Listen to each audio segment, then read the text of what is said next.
5 ఏళ్ళు నన్ను కూడా గ్రామాలకు రానియలేదు. ఈరోజు 3 నెలలు దగ్గర అవుతా ఉంది, 80 రోజులైంది. ఎక్కడన్నా మాజీ ముఖ్యమంత్రి కానీ వైఎస్ఆర్ కాంగ్రెస్ నాయకులు కానీ అడ్డుకున్నామా? ఒక్కసారి మీరు ఆలోచించండి.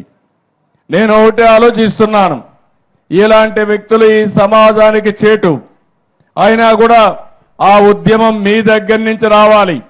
మొన్న ఎన్నికల్లో నేను చూశాను, తెలుగుదేశం పార్టీ పెట్టి 42 సంవత్సరాలు అయింది కానీ మొట్టమొదటిసారిగా 93% గెలిపించి బ్రహ్మరథం పట్టింది. ఈ ప్రజానీకమే బ్రహ్మరథం పట్టారు. అన్ని జిల్లాల్లో 100కు 100% గెలిపించారు. 57% ఓట్లేశారు.